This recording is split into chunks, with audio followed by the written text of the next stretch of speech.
My YouTube channel commerce top classes. Student, मैं आपके साथ एडमिशन ऑफ अ पार्टनर में दो न्यूमेरिकल डिस्कस कर चुका हूँ। आज उसी के साथ एक टॉपिक नेक्स्ट है।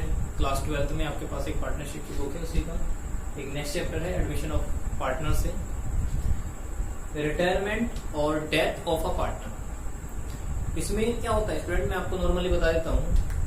आपको यहाँ भी 3 अकाउंट ही बनाने हैं। कितने अकाउंट बनाने हैं? 3 अकाउंट बनाने। फर्स्ट अकाउंट है आपका रिवैल्यूएशन अकाउंट, सेकेंड अकाउंट है आपका partners capital account and third account है आपका बैलेंस शीट। क्लियर है स्टूडेंट? रिवैल्यूएशन अकाउंट जैसे हमने एडमिशन ऑफ अ पार्टनर में बनाया था, सेम एज इट इज बनेगा रिवैल्यूएशन अकाउंट। पार्टनर्स कैपिटल में भी सभी आइटम्स हमें सेम ही लिखने हैं, सिर्फ गुडविल को छोड़कर। बैलेंस शीट भी हमें सेम एज इट इज लिखना है। तो एडमिशन में और रिटायरमेंट में सिर्फ और सिर्फ डिफरेंस ये है कि यहाँ आपको ऑलरेडी 3 पार्टनर गिवन होंगे, उनमें से एक पार्टनर रिटायर हो जाएगा। जो पार्टनर रिटायर होगा उसकी गुडविल का जो शेयर है वो जो पार्टनर फर्म में रह जाएंगे वो ले लेंगे। किस रेशो में? गेनिंग रेशो में। क्लियर है? जब हम एडमिशन का चैप्टर कर रहे थे तो एडमिशन में अगर आपने देखा हो ध्यान से, तो एडमिशन में हमने सिर्फ जो गुडविल थी, गुडविल को सैक्रिफाइस रेशियो में डिस्ट्रीब्यूट किया था, लेकिन हम यहाँ गुडविल को गेनिंग रेशियो में डिस्ट्रीब्यूट करेंगे। किस रेशियो में? गेनिंग रेशियो में। सैक्रिफाइस रेशियो निकालते हैं, हम कैलकुलेट करते हैं। सैक्रिफाइस रेशियो इज इक्वल होता है old ratio minus new ratio, and आज हम जो गुडविल को डिस्ट्रीब्यूट करेंगे वो करेंगे गेनिंग रेशियो में। तो गेनिंग रेशियो इक्वल होता है new ratio minus old ratio. Okay students, चलिए हम अपना क्वेश्चन स्टार्ट करते हैं। क्वेश्चन आपको स्क्रीन पे गिवन है। 3 पार्टनर है ए बी सी, तीनों का जो रेशियो है वो आपको क्वेश्चन में बता दिया जाएगा। किस किस रेशियो में डिस्ट्रीब्यूट करते हैं वो कैपिटल को, या अपने जो प्रॉफिट है वो किस रेशियो में डिस्ट्रीब्यूट करते हैं। ओके स्टूडेंट्स, देखो कैपिटल गिवन है आपको, लायबिलिटी यानी क्रेडिटर भी गिवन है, आउटस्टैंडिंग एक्सपेंसेस है, प्रॉफिट एंड लॉस भी गिवन है। एसेट्स में भी सेम यही है। स्टूडेंट 3 पार्टनर है, कौन कौन है? ए, बी और सी। कितने पार्टनर है? 3 पार्टनर है। अब तीनों पार्टनर फर्म में, तीनों में से कोई भी एक पार्टनर रिटायर हो रहा है। तो एडजस्टमेंट में जैसा कि आप देख पा रहे हैं, C retire above date on the following condition. तो रिटायर कौन हो रहा है? सी। तो यहां सी को रिटायर करो। क्लियर है? इतनी बात क्लियर है? आगे चलते हैं क्वेश्चंस को कैसे करना है। सबसे पहले first adjustment, fix assets to be reduce by 10%। Fix assets को आपको 10% से क्या करना है? रिड्यूस करना है, यानी कम करना है। क्लियर है? मैंने आपको बताया था कि जब आपकी कोई भी एसेट्स डिक्रीज होती है तो उसे आप रिवैल्यूएशन के डेबिट में लिखते हो। तो आप यहां लिखेंगे to fix assets, to fix assets. Student question में देखिएगा फिक्स एसेट्स कितनी गिवन है। फिक्स एसेट्स क्वेश्चन में 50,000 की गिवन है। 50,000 का आपको 10% निकालना है, तो कितना आएगा? 5,000। ओके स्टूडेंट्स, नेक्स्ट है investment are revalue at 10,000 rupees. Student पहले आप इन्वेस्टमेंट को क्वेश्चन में देखिए, बैलेंस शीट में एसेट साइड इन्वेस्टमेंट की वैल्यू 12,000 है। अब वैल्यू रह चुकी है कितनी? 10,000। तो आप जानते हो कि आपकी इन्वेस्टमेंट की वैल्यू डिक्रीज हो चुकी है। इन्वेस्टमेंट आपकी एसेट्स है, तो जब आपकी एसेट्स डिक्रीज हो जाती है तो उसे आप रिवैल्यूएशन के डेबिट में लिखते हैं। पहले 12,000 थी, अब 10,000 हो चुकी है। तो स्टूडेंट कितना अमाउंट लिखेंगे आप यहाँ पे? 2,000। क्यों? क्योंकि 2,000 डिक्रीज हो चुका है, कम हो चुका है। Next students, debtors were all good. जितने भी डेटर्स हैं सभी के सभी क्या हैं? गुड्स हैं। देखो स्टूडेंट्स, यहाँ पे एक बात आप थोड़ा सा ध्यान से समझें। एसेट साइड में अगर आप देख रहे हो तो आपको डेटर की वैल्यू गिवन है 15,000। कितना है? 15,000। लेकिन यहाँ इसी के जस्ट नीचे लेस किया हुआ है, माइनस किया हुआ है प्रोविजन 1,000। तो 15,000 में से 1,000 आपने लेस किया हुआ है, 14,000 एसेट्स में बाहर लिखा हुआ है। क्लियर है ना? लेकिन यहाँ क्वेश्चन में ये बताया गया कि जितने भी डेटर्स थे सभी क्या हैं? गुड हैं। तो जितने भी डेटर्स हैं गुड हैं, तो हमारे लिए बेनिफिट है, यानी by PFBD। Provision for bad debt, या आप इसे प्रोविजन फॉर डाउटफुल डेट भी लिख सकते हो। क्लियर है? कितना अमाउंट है? 1000। 1000 क्यों? क्योंकि हमारा जो प्रोविजन था वो सिर्फ और सिर्फ 1000 का ही था। क्लियर है? अगर स्टूडेंट्स ये ऑल डेटर्स गुड ना होते तो हमें ये रिजर्व हो जाता, यानी हम इसे इधर लिखते हैं यहाँ पे डेबिट साइड में, क्योंकि वहां हमें बताया जाता कि 5% 10% प्रोविजन बनाना है डेटर्स पे। इतनी बात क्लियर है स्टूडेंट? नेक्स्ट चलते हैं। 4th पॉइंट है आउटस्टैंडिंग एक्सपेंसेस भी इंक्रीज बाय 600। तो आउटस्टैंडिंग आपको बता दिया गया कि आपके 600 से इंक्रीज हो चुके हैं। स्टूडेंट आप नॉर्मली बात देखें, मैंने आपको ये बात बताई थी, जब आपकी एसेट्स डिक्रीज होगी तो इधर, इंक्रीज होगी तो इधर, लायबिलिटी इंक्रीज होगी तो इधर, डिक्रीज होगी तो इधर। अब यहां आउटस्टैंडिंग एक्सपेंसेस हैं। क्या है? Outstanding expenses. तो वो लायबिलिटी है आपकी और वो 600 से इंक्रीज हो चुके हैं। क्लियर है? इसलिए हमने कहां लिखा उसे? डेबिट साइड में लिखा। Next students, interest accrued on investment कितना है? 1800। देखो स्टूडेंट्स मैं आपको बता देता हूं, इंटरेस्ट आपका जो इन्वेस्टमेंट पे है वो हमारी इनकम है। क्यों? क्योंकि आपने कहीं किसी अमाउंट को इन्वेस्ट किया हुआ है तो आपको वहां से इनकम रिसीव होती है एज ए इंटरेस्ट। तो आप उसे यहां लिखेंगे बाय एक्रूड इंटरेस्ट। कितना है? 1800। इतनी बात क्लियर है? कितना है स्टूडेंट? 1800। उसके बाद आपको नेक्स्ट चलना है, goodwill of the firm be value of 9000। तो गुडविल की वैल्यू कितनी है? 9000 है। तो स्टूडेंट अभी हमें यहाँ तो गुडविल का कुछ कोई पॉइंट करना ही नहीं है, तो हम सिर्फ और सिर्फ अभी इसका टोटलिंग कर लेते हैं। अगर आप देख पा रहे हो तो डेबिट साइड का टोटल ज्यादा है। कितना है? 7600। 5000 प्लस 2000 प्लस 600 तो कितना है? 7600। 7600 आपने यहां लिखा। अब 7600 में से आपको ये लेस करना है। कितना? 2800। मैंने ऑलरेडी किया हुआ है तो आपको यहाँ 4800 आ जाएगा। अब आप यहां लिखेंगे by A's capital, B's capital और सेज कैपिटल। ऐसा स्टूडेंट्स क्यों लिखा हमने? ऐसा हमने इसलिए लिखा क्योंकि जो लॉस या प्रॉफिट आता है उसे जो पार्टनर फर्म में ऑलरेडी हैं वो क्या कर लेंगे? उसे डिस्ट्रीब्यूट कर लेंगे। तो स्टूडेंट यहाँ आपको बताया गया था क्वेश्चन में ही, जो तीनों पार्टनर थे ये एक कैपिटल रेशियो में डिस्ट्रीब्यूट करेंगे अपना। इसे किस रेशियो में? कैपिटल रेशियो में। अब अगर आप देख पा रहे हो तो ए की कैपिटल लायबिलिटी साइड में 45,000 है, बी की कैपिटल 30,000 है और सी की कैपिटल 15,000 है। 3 जीरो सब में कॉमन है, कट कर दीजिए। 15 1 जा 15, 15 2 जा 30, 15 3 जा 45। तो जो रेशो आया है वो 3:2:1 आया है। 3:2:1।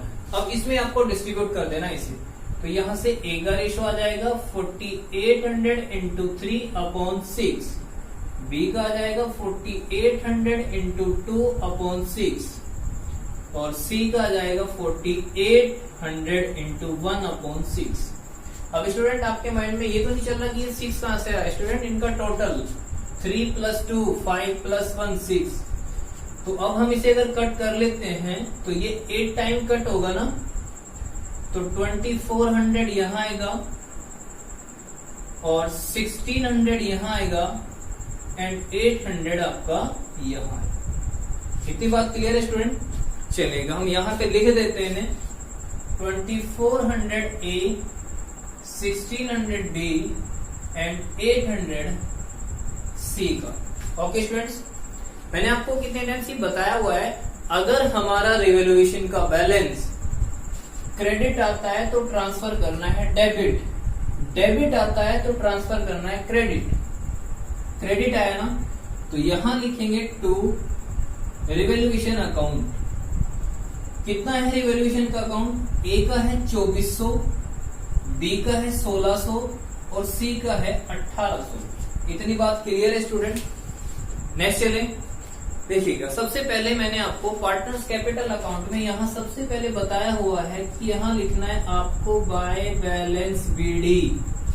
ये बैलेंस वो बैलेंस होता है जो क्वेश्चन में आपको कैपिटल गिवंस होती है, किसमें, बैलेंस शीट में। तो बैलेंस शीट में आप क्वेश्चन में देखिए ध्यान से, लायबिलिटी साइड लिखा हुआ है कैपिटल्स।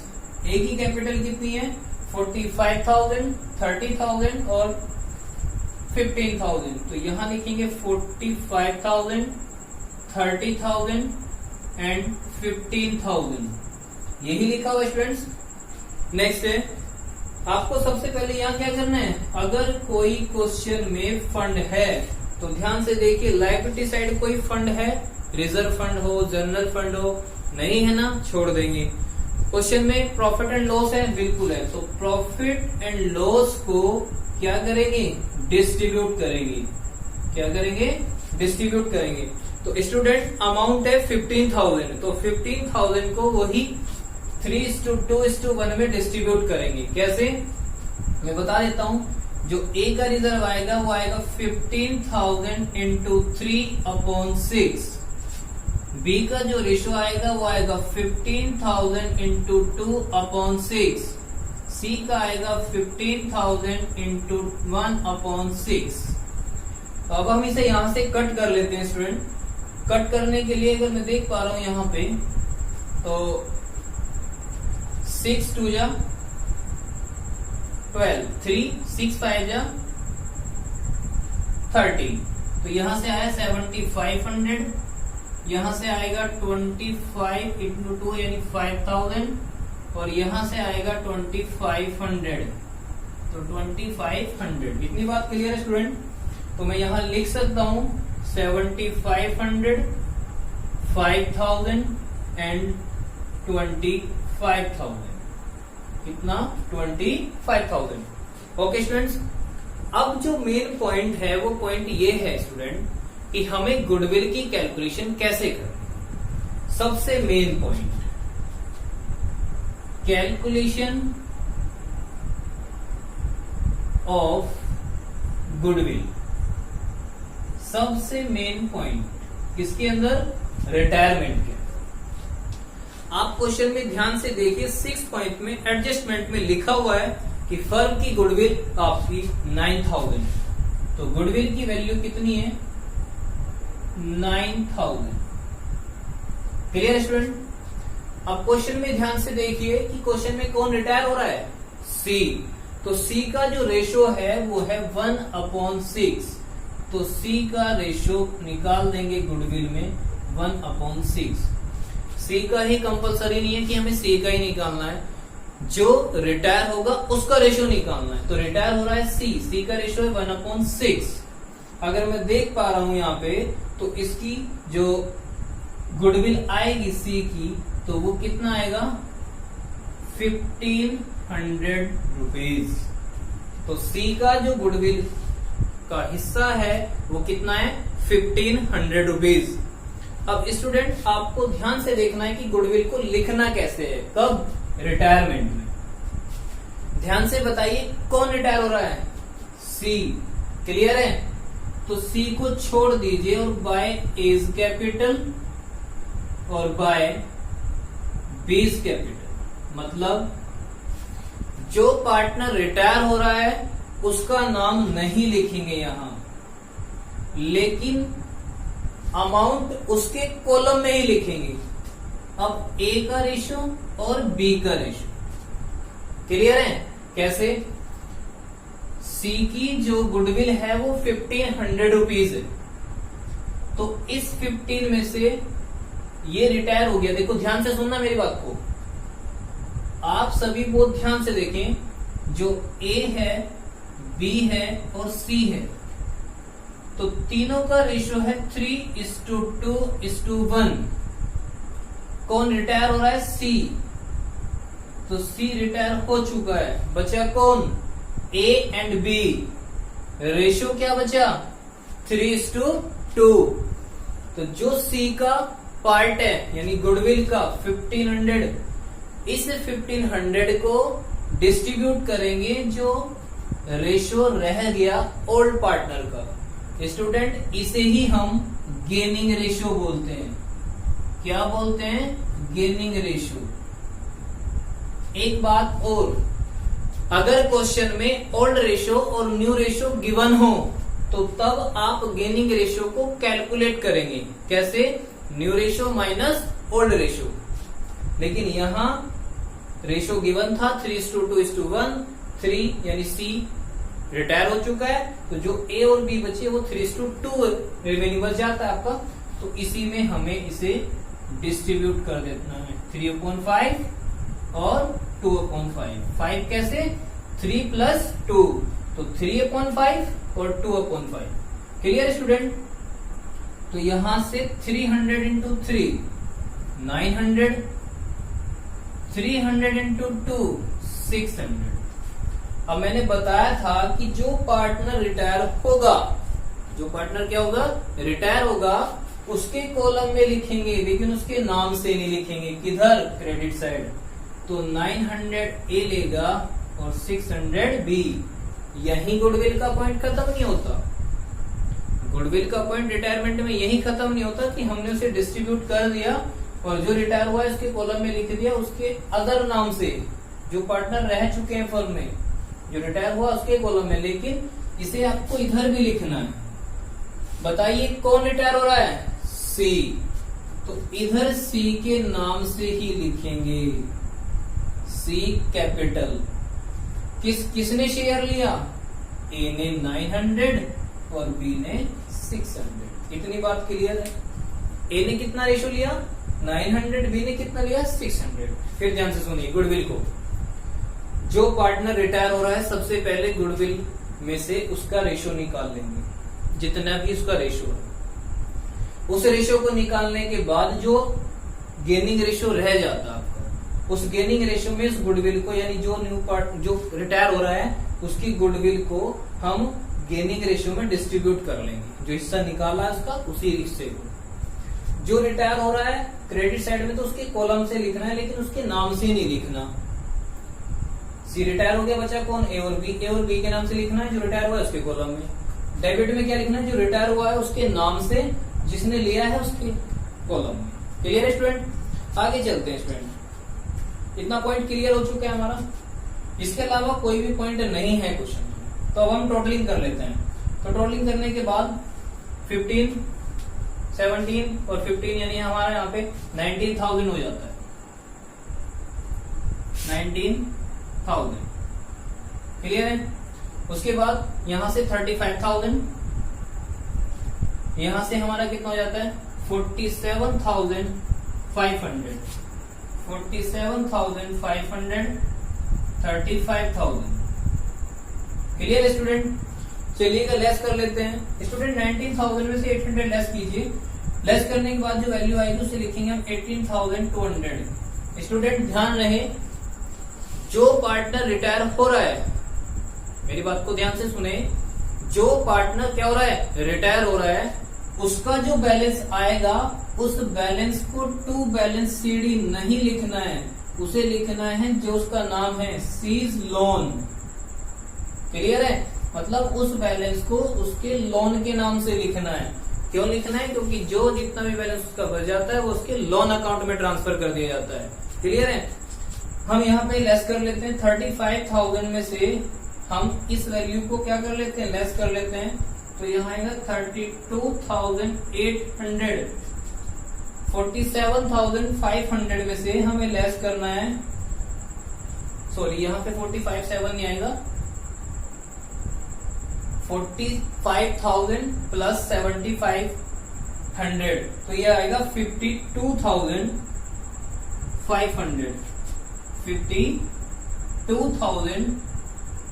52,500 में से ये वैल्यू लेस करनी है। लेस करने के बाद एक वैल्यू आएगी 49,200। इसे लिखना है टू बैलेंस सीडी के नाम से। इतनी बात क्लियर है स्टूडेंट? ओके, नेक्स्ट चलते हैं। बैलेंस शीट बनानी है, सबसे पहले आपको लिखनी है कैपिटल। क्या लिखना है? कैपिटल, वही ए और बी। जो रिटायर हो रहा है उसकी कैपिटल को उसके नाम से ही, यानी सीज लोन के नाम से ही लिखेंगे। इतनी बात क्लियर है। तो कैपिटल इनकी 49,200 ए की है और 32,800 बी की है। मैं दोनों की टोटलिंग कर देता हूं, तो टोटलिंग करने के बाद 82,000 आ जाता है दोनों की कैपिटल। उसके बाद मुझे लिखना है सी का लोन, तो लोन कितना है 18,200। क्लियर है स्टूडेंट। नेक्स्ट चलते हैं, क्वेश्चन में गिवन है क्रेडिटर। तो स्टूडेंट आप क्रेडिटर लिखेंगे और क्रेडिटर की जो वैल्यू है वो है 20,000। आप क्वेश्चन में देख सकते हैं। क्लियर है, क्वेश्चन मैंने आपको गिवन किया हुआ है, ऊपर आप सामने देख सकते हैं स्क्रीन पे। नेक्स्ट है आउटस्टैंडिंग एक्सपेंसेस। तो आउटस्टैंडिंग एक्सपेंसेस देखिएगा स्टूडेंट ध्यान से, आउटस्टैंडिंग जो क्वेश्चन में गिवन है वो 2000 है, लेकिन 600 इंक्रीज हुआ था, तो यहां लिखेंगे 2600, 2000 प्लस 600। चलिएगा एसेट साइड लिख लेते हैं। सबसे पहले क्वेश्चन में गिवन है आपको बैंक, और बैंक की अमाउंट 16,000 है। क्लियर है। नेक्स्ट डेटर्स, अगर आप देख पा रहे हैं तो सभी डेटर्स गुड थे, तो जो ऑल डेटर्स हैं वो सभी गुड्स डेटर्स हैं, तो 15,000 टोटल अमाउंट आएगी। नेक्स्ट है स्टॉक। स्टूडेंट अगर आप स्टॉक को देख पा रहे हैं तो मैंने स्टॉक को यहाँ कहीं नहीं लिखा, तो स्टॉक की जितनी वैल्यू एसेट्स में गिवन है हम एज इट इज वो ही लिख देंगे। तो स्टॉक की वैल्यू है 35,000, तो हम एज इट इज 35,000 ही लिख देंगे। क्लियर है स्टूडेंट। नेक्स्ट है क्वेश्चन में एक्रूड इंटरेस्ट। तो एक्रूड इंटरेस्ट आपको गिवन है, अमाउंट देख लेते हैं हम। एक्रूड इंटरेस्ट अमाउंट है स्टूडेंट 1800। क्लियर है। ये यहां क्यों आया, क्योंकि एक ऐसे एसेट्स थी जो इंक्रीज हो चुकी थी। उसके बाद इन्वेस्टमेंट है स्टूडेंट, इन्वेस्टमेंट। अब आप इन्वेस्टमेंट को देख पा रहे हैं तो इन्वेस्टमेंट कुछ डिक्रीज हुआ था। पहले इन्वेस्टमेंट की वैल्यू 12,000 थी एंड अब वैल्यू 10,000 रह चुकी थी, क्योंकि 2,000 डिक्रीजमेंट हो चुका था। तो अब वैल्यू जितनी है वो ही लिखनी है आपको, 10,000। नेक्स्ट है फिक्स एसेट्स। तो स्टूडेंट आप फिक्स एसेट्स को देख लेंगे, फिक्स एसेट्स की वैल्यू कितनी है। फिक्स एसेट्स की वैल्यू आज प्रेजेंट टाइम में 45,000 है। क्यों? क्योंकि 50,000 थी और 5,000 वो डिक्रीज हो चुकी थी, तो इसलिए अब हमें 45,000 को लिखना है। ओके स्टूडेंट्स, हम इसका टोटल कर लेते हैं। मैंने ऑलरेडी किया हुआ है, आप चेक कर सकते हो। मैं अगर इनका टोटल करता हूं तो 1,22,800 आएगा। 1,22,800। बैलेंस शीट का दोनों साइड का टोटल इक्वल आना चाहिए। अगर आपका टोटल इक्वल नहीं आता है तो आपका क्वेश्चन कहीं ना कहीं गलत है। Clear student. मैं फिर बता रहा हूं आपको, एडमिशन और रिटायरमेंट में सिर्फ और सिर्फ इतना ही डिफरेंस है कि वह हम एडमिशन में गुडविल को सिर्फ डायरेक्ट डिस्ट्रीब्यूट कर देते हैं न्यू पार्टनर में सैक्रिफाइस रेशो में, लेकिन रिटायरमेंट में हम गुडविल को इस तरह डिस्ट्रीब्यूट करते हैं। किस रेशो में? गेनिंग रेशो में। क्लियर है।